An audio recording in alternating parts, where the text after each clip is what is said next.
बड़ी खबर के साथ वित्त रहित शिक्षकों के लिए बड़ा ऐलान किया गया है। वित्त रहित शिक्षकों के लिए समिति बनाने को लेकर ये बड़ा ऐलान, और इस पर सबकी निगाहें टिकी हुई थी कि आखिर क्या कुछ फैसला सरकार की तरफ से लिया जाता है। तो वित्त रहित शिक्षकों के लिए समिति बना दी गई है, जिसमें वेतन और अन्य सुविधाओं के लिए उच्च स्तरीय समिति का गठन किया गया है। संस्कृत स्कूलों और मदरसा के शिक्षकों को इसका फायदा हासिल होगा। साथ ही साथ देखिए, जिस तरीके से वेतन और अन्य सुविधाओं की मांग को लेकर उच्च स्तरीय समिति की जरूरत महसूस की गई थी, अब उसका ऐलान किया गया है। संस्कृत विद्यालय और मदरसा के शिक्षकों को इसका लाभ मिलेगा। सहायक अनुदान और वेतन भुगतान की समीक्षा की जाएगी। संवाददाता शैलेंद्र हमारे साथ इस वक्त ज्यादा जानकारी के साथ फोन लाइन पर जुड़ गए हैं। शैलेंद्र, इस फैसले को किस लिहाज से देखा जाए, कितना खास ये हो जाता है शिक्षकों और शिक्षकेतर कर्मचारियों के लिए? बिल्कुल, देखिए, इनका आंदोलन पिछले कई दिनों से जारी था और खास करके बिहार में जब विधानसभा का चुनाव है तो सरकार किसी को भी नाराज नहीं रखना चाहती है, और यही कारण है कि आज सरकार ने एक बड़ी घोषणा कर दी है। दुर्गा पूजा के दौरान एक और महाअष्टमी की पूजा हो रही है, और दूसरी ओर जो वित्त रहित जो शिक्षक हैं उनके लिए एक बड़ी खुशखबरी है बिहार सरकार ने जारी की है, और समिति बनाया है। और इस समिति में मुख्य सचिव, विकास आयुक्त के साथ साथ अन्य अधिकारियों के साथ साथ बिहार विद्यालय परीक्षा समिति के अध्यक्ष, अल्पसंख्यक कल्याण विभाग के सचिव, निदेशक माध्यमिक शिक्षा बोर्ड, निदेशक प्राथमिक शिक्षा भी सदस्य होंगे। तो कहा जा सकता है कि एक बड़ी पहल है, और हमेशा से इनकी मांग रही है कि इन्हें भी वेतन मिले, समय से इनकी मांग रहती है। आंदोलन भी इन लोगों ने किया था। तो ऐसी परिस्थिति में कहा जा सकता है कि एक बड़ा फैसला है, और कहीं न कहीं बिहार में विधानसभा का चुनाव है और उसके पहले सरकार हर तबके की मांगों को सुन करके उनकी मांगों को पूरा कर रही है। और इसी कड़ी में आज यह निर्णय सरकार ने लिया है, और उप मुख्यमंत्री सम्राट चौधरी, जो कि वित्त मंत्री भी हैं सरकार के, उन्होंने अपने एक्स पोस्ट के जरिए इस बात की जानकारी दी है। इसमें उन्होंने लिखा है, बिहार राज्य अंतर्गत वित्त अनुदानित एवं वित्त रहित विभिन्न शिक्षण संस्थानों, संस्कृत विद्यालयों एवं मदरसों को स्थापना मद में दिए जाने वाले। शैलेंद्र, चूंकि इसमें संस्कृत विद्यालयों का भी जिक्र किया गया है और मदरसे का भी जिक्र किया गया है, यानी कि वित्त रहित जो शिक्षक इन प्रतिष्ठानों की बात कर ले, इन संस्थानों की बात कर ले, या इससे संबंधित होंगे, उनके लिए भी ये आयोग जो है वो सोचेगा? बिल्कुल, जाहिर सी बात है। और इन तमाम चीजों का जिक्र किया है कि इन सभी के लिए, जितने भी बिहार में वित्त रहित शिक्षक हैं, चाहे वो संस्कृत शिक्षा के लिए हो, मदरसों में हो, उन सभी के लिए ये पहल सरकार ने की है और एक कमेटी बनाई है। और अब यह माना जा सकता है कि जो उनकी मांग थी वो मांग सरकार ने सुन लिया। अभी कुछ दिन पहले सड़कों पर उन लोगों ने प्रदर्शन भी किया था। जो वित्त रहित शिक्षक एक बड़े पैमाने पर पटना जुटे थे और उन्होंने प्रदर्शन भी किया था। विधानसभा से लेकर के सड़क से लेकर सदन तक उनकी जो मांगे हैं वो उठती रही हैं, लेकिन अभी तक उनके मांगों पर सरकार ने विचार नहीं किया था। लेकिन अब सरकार ने निर्णय लिया है कि उनकी मांगों पर भी विचार हो, और इसी को देखते हुए एक कमेटी बना दी गई है, जिसमें मुख्य सचिव स्तर के साथ साथ जो अन्य पदाधिकारी हैं उन्हें इस कमेटी में शामिल किया गया है। क्या इस बात की भी उम्मीद की जाए, या अब इस बड़ी खबर के सामने आने के बाद इस बात की संभावना ज्यादा प्रबल नजर आती है कि चुनाव की तारीखों की घोषणा से पहले कुछ फैसला सकारात्मक तरीके से इनके पक्ष में भी दिखेगा? बिल्कुल, जाहिर सी बात है कि ये तमाम चीजें पहले ही करनी होंगी, क्योंकि एक मैसेज भी देने की कोशिश होगी सरकार की कि जो वित्त रहित शिक्षक हैं उन्हें वेतनमान दिया जाए। इसके लिए ये निर्णय लिया गया। तो इसके लिए एक बड़ा निर्णय है सरकार की तरफ से, और चुनाव के पहले ये घोषणा कहीं न कहीं राहत भरी खबर भी है वित्त रहित शिक्षकों के लिए, कि यदि सरकार उनके वेतनमान के लिए बात कर रही है तो अपने आप में एक बड़ी बात है कि जो उनकी मांग थी उस मांग को सरकार ने सुन ली है। जी बिल्कुल, और अब उनके लंबे वक्त से चली आ रही इस मांग पर पहला कदम सरकार की तरफ से तो कम से कम उठा ही लिया गया है। इसके लिए समिति का ऐलान कर दिया गया है, जो इनके तमाम विषयों पर, मुद्दों पर विचार करती नजर आएगी। बहुत बहुत शुक्रिया शैलेंद्र इस तमाम जानकारी के लिए। तो बिहार चुनाव को लेकर दिल्ली से सियासत की एक बेहद खूबसूरत तस्वीर सामने आई। इस तस्वीर को आप देखेंगे तो सियासत के इस रूप से आप बड़े बड़े समीकरण को समझ सकते हैं। उपेंद्र कुशवाहा और भोजपुरी के पावर स्टार पवन सिंह के बीच मुलाकात होती है। वो तस्वीर जिसकी चर्चा इस वक्त सबसे तेजी से हो रही है। देखिए, उपेंद्र कुशवाहा और पवन सिंह की मुलाकात होती है उपेंद्र कुशवाहा के आवास पर यह मुलाकात होती है। दोनों के बीच मुलाकात जिसकी पहल बीजेपी की तरफ से की गई थी। अब जरा वो तस्वीर देख लीजिए, ये वो तस्वीर है और साथ में देखिए उपेंद्र कुशवाहा और पवन सिंह आपको नजर आ रहे होंगे। पवन सिंह जिन्होंने शॉल उड़ाया उपेंद्र कुशवाहा को, एक वक्त में चिर प्रतिद्वंदी, और उसके बाद आज सियासत के इन 3 तस्वीरों से समझिए कि काराकाट शाहाबाद की भूमि को साधने की कोशिश, राजपूत वोटरों को साधने की कोशिश, कुशवाहा समाज में जो नाराजगी पवन सिंह को थी उसे साधने की कोशिश, उसे कैसे दूर किया जाए, इस लिहाज से ये तस्वीर अपने आप में बहुत खास हो जाती है। तीसरी तस्वीर जरा देखिए, पहली तस्वीर में तो उन्होंने शॉल उड़ाया, उपेंद्र कुशवाहा को श्रेष्ठ बताया, बड़ा बताया। दूसरी तस्वीर में चरण स्पर्श करते हुए यानी आशीर्वाद लेते हुए, राजनीति में इसके बड़े मायने होते हैं। और तीसरी तस्वीर विनोद तावड़े आपको दिख रहे होंगे, चुनाव प्रभारी हैं, और विनोद तावड़े की अगर हम बात करें तो उनकी तरफ से एक बड़ा बयान दिया गया। विनोद तावड़े ने यहां तक कह दिया कि पवन सिंह बीजेपी में है और बीजेपी में ही रहेंगे, यानी तमाम कयासों पर एक तरीके से उन्होंने विराम लगा दिया और साफ कर दिया कि पवन सिंह बीजेपी में हैं, बीजेपी में ही रहने वाले हैं। बीजेपी की पहल पर यह मुलाकात जो है वो होती हुई नजर आई। और देखिए इन तस्वीरों के जरिए लोकसभा चुनाव 2024 आपको याद होगा, काराकाट की सीट जहां से उपेंद्र कुशवाहा और पवन सिंह के चुनावी टक्कर में आपने देखा कि किस तरीके से वोटों का बिखराव हुआ था, राजपूत वोटर अलग हुए और जिसका खामियाजा उपेंद्र कुशवाहा को भुगतना पड़ा, और कुशवाहा वोटर नाराज हुए जिस वजह से बीजेपी को भी ये लग रहा था कि ये नुकसान इस बार विधानसभा में नहीं होना चाहिए, और इसीलिए इस मुलाकात को बेहद खास बताया जा रहा है। जिसके बाद दोनों के बीच अब दूरियां जो हैं इन तस्वीरों को देखने के बाद खत्म हो चुकी हैं और 1.5 साल के बाद ये मुलाकात हुई थी। पवन जी बीजेपी में है, बीजेपी में रहेंगे।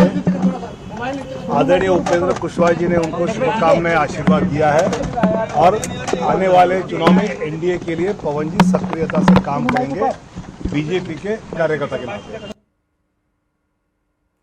तो विधानसभा का चुनाव इस साल होने वाला है और अब जरा इस तस्वीर, इस मुलाकात के मायने को भी समझिए जिसमें पवन सिंह और उपेंद्र कुशवाहा की मुलाकात खास हो जाती है, अहम हो जाती है। दरअसल बिहार में विधानसभा का चुनाव होने वाला है। लोकसभा चुनाव 2024 में भोजपुरी के पावर स्टार कहे जाने वाले पवन सिंह ने रोहतास के काराकाट सीट से निर्दलीय चुनाव लड़ा था। शाहाबाद में पवन सिंह बड़ा फैक्टर है, ये बीजेपी बखूबी समझती है और इसीलिए वोटों का बिखराव ना हो इस लिहाज से भी ये जो तस्वीर आप देख रहे हैं बहुत महत्वपूर्ण हो जाती है। 2024 के लोकसभा चुनाव में पवन सिंह निर्दलीय चुनावी मैदान में उतरे थे और उस वक्त शाहाबाद से उपेंद्र कुशवाहा भी चुनावी मैदान में उनके सामने थे। उपेंद्र कुशवाहा को चुनाव में हार का सामना उस दौरान करना पड़ा था, जिसके लिए एक बड़ा फैक्टर, एक बड़ा कारण पवन सिंह बने। पवन सिंह की वजह से वोटों का बिखराव हो गया, जिसका फायदा जो है वो न तो पवन सिंह को मिला और ना ही उपेंद्र कुशवाहा को मिला। लोकसभा में चारों सीट पर एनडीए खाली हाथ रह जाती है। जबरदस्त फैन फॉलोइंग पवन सिंह की है और वो फैन फॉलोइंग जो है एक पावर वोटर भी है और इसीलिए उस वोटर को साधने की कोशिश जो है बीजेपी की तरफ से की गई है। पवन सिंह और उपेंद्र कुशवाहा की मुलाकात से एनडीए जो है वो और ज्यादा मजबूत होगा। दोनों के साथ होने से एनडीए का वोट बैंक मजबूत होगा। शाहाबाद जो ये पूरा क्षेत्र है उसे साधना बीजेपी के लिए अब आसान नजर आएगा, ये मानकर चला जा रहा है और जातीय समीकरण के हिसाब से पवन सिंह एक बड़ा फैक्टर बन जाते हैं। पवन सिंह के चुनावी मैदान में खड़े होने की वजह से ही एनडीए के वोटों का बिखराव आपको याद है कि उस वक्त हुआ और पूरे शाहाबाद की जब हम बात करते हैं तो एनडीए के हाथ से चारों जो जितनी भी वो सीटें थी वहां पर उनके हाथ खाली रह जाते हैं। शाहाबाद में लोकसभा की 4 विधान जो सीटें थी सभी जगह पर उन्हें निराशा हाथ लगी। विधानसभा चुनाव सामने है और विधानसभा में इस क्षेत्र से 22 सीटें आती हैं। काराकाट पर अगर बात करें तो इस बार शाहाबाद को फतह करने में एनडीए कोई कोर कसर नहीं छोड़ना चाहती है। 2024 लोकसभा चुनाव के समय बीजेपी में वो उस वक्त थे। पहले बीजेपी ने बंगाल के आसनसोल से उन्हें टिकट दिया था, बाद में वो टिकट उनसे ले लिया जाता है, विवाद होता है और पवन सिंह ने बीजेपी का टिकट लौटा दिया, जिसके बाद लिहाजा वो रूठ जाते हैं। मनाने की कोशिश हालांकि की गई थी, लेकिन तब हालात नहीं बने। विवाद के बाद पवन सिंह ने बीजेपी का टिकट दे दिया था, लौटा दिया था दोनों के साथ। अब शाहाबाद में एनडीए जब साथ साथ होंगे तो मजबूत होगी। एक लोकप्रिय नाम, एक लोकप्रिय कलाकार और निश्चित तौर पर भारतीय जनता पार्टी में उनके आने से पूरे एनडीए को फायदा होगा। शाहाबाद में एनडीए और भी अच्छा परफॉर्मेंस करेगा। उपेंद्र कुशवाहा जी का भी पवन सिंह जी को आशीर्वाद प्राप्त है और पूरा एनडीए घटक दल जो है स्वागत करता है पवन सिंह जी के आने से। एनडीए के घटक दल आपस में ही हर चीज पे लड़ते हैं, सर फुटा हुआ है, एक्चुअली बैकफुट पे है। डर है जिस तरह से वोटर अधिकार यात्रा के बाद बिहार की जनता में आक्रोश है एनडीए को लेके, इनके मंत्रियों को दौड़ा के भगा रहे, तो ये चाह रहे हैं डैमेज कंट्रोल करने की कोशिश कर कि ये मेरे पास आ जाए, वो मेरे पास आ जाए। लेकिन किसी को भी किसके पास बुला लीजिए, बिहार की जनता इस बार इंडिया गठबंधन को ही आशीर्वाद देगी। पवन जी बीजेपी में है, बीजेपी में रहेंगे। तो विनोद तावड़े को आप सुन रहे थे, जिन्होंने कहा कि पवन सिंह कहीं नहीं गए थे, पवन सिंह बीजेपी में ही हैं, बीजेपी में ही रहेंगे और उपेंद्र कुशवाहा का आशीर्वाद भी अब उन्हें प्राप्त हो चुका है, जिसकी तस्वीर आप इस वक्त देख रहे होंगे। सिंह जी ने अगर उपेंद्र कुशवाहा जी को गले लगाया है, उनके पास गए, उनका आशीर्वाद लिया है, तो ये हमारे नेता नीतीश कुमार के नेतृत्व में जो एनडीए इलेक्शन लड़ रहा है यहाँ पे, वो ये साबित करता है कि अब सारे एनडीए के लोग, चाहे माननीय प्रधानमंत्री के चाहने वाले हों या नीतीश कुमार के चाहने वाले हों, सब एकजुट हो रहे हैं बिहार के विकास के लिए। और 2025 में नीतीश कुमार कैसे ताकतवर मुख्यमंत्री बने, इसके लिए सभी जमा हो रहे हैं। तो पवन सिंह और उपेंद्र कुशवाहा की मुलाकात आज हो चुकी है, जिसकी तस्वीरें आप देख रहे हैं। लेकिन इससे आगे की खबर ये कि आज पवन सिंह की मुलाकात जो है वो अमित शाह से भी संभव मानी जा रही है। बिहार में सियासी तौर पर यह मानकर चला जा रहा है कि एनडीए अपनी ताकत को इंटैक्ट रखने के लिए हर कोशिश इस वक्त कर रही है, जिसमें अमित शाह से मुलाकात कर सकते हैं पवन सिंह और राजपूत वोट बैंक को एक तरीके से साधने का प्रयास भी इसे देखा जा रहा है। और अमित शाह से मुलाकात पवन सिंह की हो सकती है, हालांकि वक्त क्या है ये अभी इस वक्त साफ नहीं है, लेकिन मुलाकात हो सकती है अमित शाह के साथ पवन सिंह की। पवन सिंह की मुलाकात आज उपेंद्र कुशवाहा से हुई। उपेंद्र कुशवाहा ने उन्हें गले लगाया, आशीर्वाद दिया और उसके बाद विनोद तावड़े सामने आते हैं मीडिया के और उन्होंने कहा कि भाई बीजेपी से कभी अलग थे ही नहीं पवन सिंह, वो बीजेपी में ही हैं और बीजेपी में ही रहेंगे। साथ साथ मिलकर एनडीए को मजबूत करने की दिशा में कार्य किए जा रहे हैं।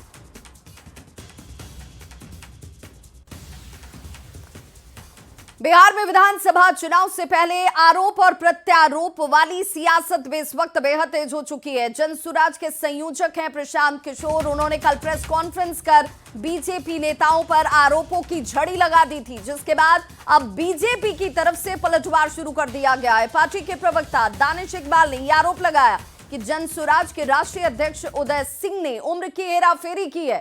चुनाव को लेकर नामांकन के दौरान जो हलफनामा दिया गया उसमें गड़बड़ी की गई। दानिश ने यह भी आरोप लगाया कि उदय सिंह की 2004 में उम्र 44 साल थी, जबकि 2009 में उन्होंने अपनी उम्र 57 साल बता दी। सवाल यह है कि 5 साल में उदय सिंह की उम्र 13 साल आखिर कैसे बढ़ जाती है। हमारे साथ इस वक्त मौजूद हैं भाजपा के प्रवक्ता दानिश इकबाल और ये जनसुराज पार्टी के राष्ट्रीय अध्यक्ष उदय सिंह पर उम्र की हेराफेरी का आरोप लगा रहे हैं। दानिश, क्या है पूरा मामला, बताइए। देखिए, प्रशांत किशोर भारतीय जनता पार्टी के नेताओं पर जो बेबुनियाद आरोप लगा रहे हैं और जिस प्रेस वार्ता में वो आरोप लगा रहे हैं, उनके पास में ही बैठे उनके पार्टी के राष्ट्रीय अध्यक्ष जो पूरी तरह से जालसाजी में लिप्त हैं, आज हम पूरी तरह सबूत के साथ पेश हुए हैं और ये सबूत मैं आपके चैनल के माध्यम से दर्शकों को दिखाना चाहता हूं। ये देखिए, ये 2004 का एफिडेविट है जिसमें कि उनकी उम्र जो है 44 वर्ष उन्होंने मेंशन की है। वो स्वीकार करते हैं कि 2004 में उनकी उम्र 44 वर्ष रही है। उसके बाद एक दूसरा एफिडेविट है जो 2009 का है और इस 2009 के एफिडेविट में वो अपने आप को 57 वर्ष की आयु दिखा रहे हैं कि उनकी आयु 57 वर्ष है। मात्र 5 साल के अंदर किसी व्यक्ति की आयु 13 वर्ष कैसे बढ़ जाती है, ये तो प्रशांत किशोर को अपने राष्ट्रीय अध्यक्ष से पूछना चाहिए कि ये कौन सा फॉर्मूला है, ये कौन सा ज्ञान है कि 5 साल में 13 वर्ष की आयु बढ़ गई। और ऐसा कौन सा विषय है, कौन सा उदय सिंह का कांड है कि वो अपने आयु को बदल रहे हैं और बार बार गलत दिखा रहे हैं। तो जो लोग दूसरे पर आरोप लगा रहे हैं, पहले उन्हें अपने जालसाजी पर जो है बिहार की जनता को जवाब देना चाहिए। प्रशांत किशोर, आप लोगों पर आरोप लगा रहे हैं, आपके डिप्टी सीएम पर, बिहार सरकार के मंत्री पर, तो आप भी अब कमियां खोजना आप लोगों ने भी शुरू कर दी है। कमियां नहीं, ये वास्तविक है। ये जो मैंने आपको दिखाया है, ये कोर्ट, ये एफिडेविट है, उनके द्वारा हलफनामा है जो मैं आपको दिखा रहा हूं। और जिस प्रकार से प्रशांत किशोर ने कल डिप्टी सीएम सम्राट चौधरी जी पर आरोप लगाया, बेसलेस बेबुनियाद आरोप, और इसके लिए तो मानहानि और नोटिस भी भेजा जाएगा। जिस शिल्पी गौतम हत्याकांड का वो जिक्र कर रहे थे, उसमें स्पष्ट है कि वो एक राकेश नाम का व्यक्ति, जो एक आइसक्रीम का व्यापारी था, उसका नाम उसमें था, जो आरोपित थे, और वो सम्राट चौधरी जी के बारे में कह रहा है। और सम्राट चौधरी जी का जो विषय जो है वो 97 और 98 में पूरी तरह से माननीय न्यायालय के द्वारा स्पष्ट कर दिया गया था कि सम्राट चौधरी जी का उस घटना में कोई इन्वॉल्वमेंट नहीं है, किसी प्रकार का कोई लेना देना नहीं है। उसके बावजूद बार बार रिपीट करना प्रशांत किशोर के पागलपन की पराकाष्ठा को दर्शाता है। अब उदय सिंह को लेकर के नया खुलासा आप लोगों ने कर दिया है। उदय सिंह ने जो किया है वो अब जनता के सामने है। उन्हें स्पष्ट इस बात को जनता को बताना चाहिए कि आपने 2004 में अपनी आयु 44 वर्ष बताई और 2014 में जो है 2009 में आप अपनी आयु जो है 57 वर्ष बता रहे हैं। इसके पीछे कौन सा राज है, कौन सी साजिश है जो आपने किया है जालसाजी करके, अब दर परत वो जनता के सामने आएगा। तो बिल्कुल एक और प्रशांत किशोर ने मोर्चा खोला है एनडीए नेताओं के खिलाफ, तो अब बीजेपी ने भी कई खुलासे किए हैं और बीजेपी ने अब जनसुराज पार्टी के राष्ट्रीय अध्यक्ष के खिलाफ एक सबूत इकट्ठा किया है और बताया है कि किस तरीके से उन्होंने उम्र की हेराफेरी की है। कैमरा पर्सन संत के साथ शैलेंद्र, न्यूज 18 पटना। तो बीजेपी के मंत्रियों पर पीके के आरोप पर मंत्री नितिन नवीन ने कहा कि पीके आरजेडी की बी टीम बनकर काम कर रहे हैं, बिहार के विकास से उनको कोई मतलब ही नहीं है। यही है, उनको इसी भी काम में मन लगता है, करने दीजिए उनको। लेकिन मेरा तो ये मानना है कि जिस समय कोरोना कालखंड में बिहार था उस समय उनको चिंता नहीं थी, जिस समय आपदा में बिहार था तब उनको चिंता नहीं होती थी, जब बिहार जंगल राज से लड़ रहा था उस समय उनको चिंता नहीं थी, बिहार जब नक्सलवाद से लड़ रहा था उस समय उनको चिंता नहीं थी। आज बिहार विकास के पथ पर बढ़ रहा है तो आरजेडी के बी टीम बन के काम कर रहे हैं। बिहार में एसआईआर यानी स्पेशल इंटेंसिव रिवीजन के बाद निर्वाचन आयोग आज फाइनल वोटर लिस्ट प्रकाशित करने जा रहा है। दोपहर तक निर्वाचन आयोग ये फाइनल वोटर लिस्ट को अपने वेबसाइट पर अपलोड करेगा। फाइनल वोटर लिस्ट में करीब 7 करोड़ 30 लाख वोटर के नाम शामिल होने का अनुमान है। 1 अगस्त को प्रकाशित ड्राफ्ट वोटर लिस्ट में करीब 65 लाख वोटर्स के नाम काटे गए। इस 65 लाख में वो नाम शामिल हैं जिनकी या तो मृत्यु हो चुकी है या स्थायी रूप से दूसरी जगह वो शिफ्ट कर गए हैं, या फिर 2 या 2 से ज्यादा जगह उनके नाम वोटर लिस्ट में शामिल हैं। अगर फाइनल वोटर लिस्ट पर भी आपत्ति है, आपत्ति होने पर क्या किया जा सकता है उसकी भी जानकारी आपके सामने है। 25 जून 2025 से एसआईआर शुरू हुआ था और उसके बाद आज जब फाइनल वोटर लिस्ट अपलोड किया जाएगा, वोटर लिस्ट में 65 लाख लोगों के नाम इससे पहले कटे थे, जिनमें कौन कौन से लोग शामिल थे इसकी भी जानकारी दी गई थी। आज जब ये फाइनल वोटर लिस्ट सामने होगा तो लोग अपने नाम को क्रॉस चेक भी इसमें कर सकते हैं।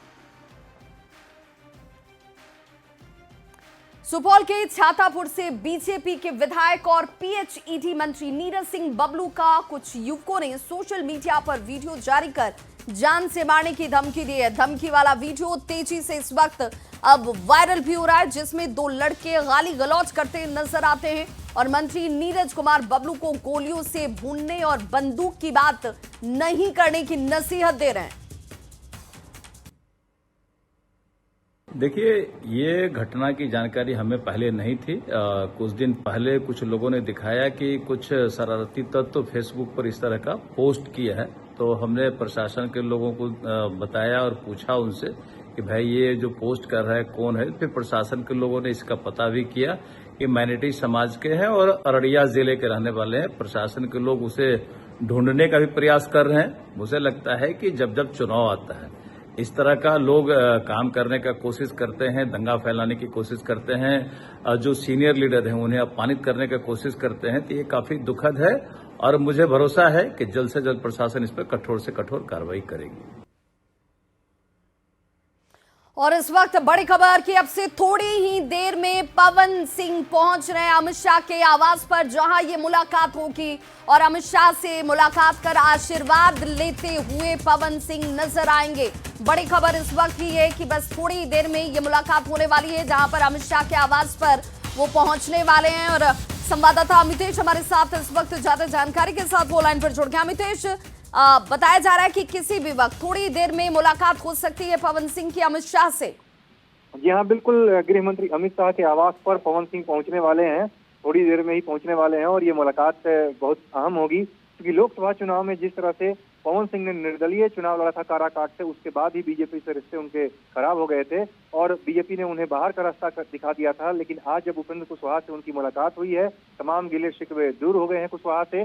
उसके बाद पवन सिंह ने जो आशीर्वाद लिया है उपेंद्र कुशवाहा से, पैर छू करके उनका आशीर्वाद लिया। सब कुछ ठीक होने का बीजेपी की तरफ से दावा किया गया और सब कुछ तस्वीरों से दिख भी रहा है, सब कुछ सामान्य हो गया है। उसके बाद अब पवन सिंह ने अमित शाह से मुलाकात पवन सिंह की होगी थोड़ी देर में। तो निश्चित रूप से ये पूरी तैयारी बीजेपी की तरफ से चल रही है और विधानसभा चुनाव को लेकर के बीजेपी अपनी तमाम कवायद कर रही है कि शाहाबाद और मगध के क्षेत्र में जो उसकी कमजोर कड़ी रही है पिछले लोकसभा में या फिर पिछले विधानसभा चुनाव में, उसको दूर किया जाए। और इसी तरह से बीजेपी की तरफ से जो हमारे सूत्र बता रहे हैं, बीजेपी की तरफ से कहा जा रहा है कि हम एक हैं तो नेक हैं।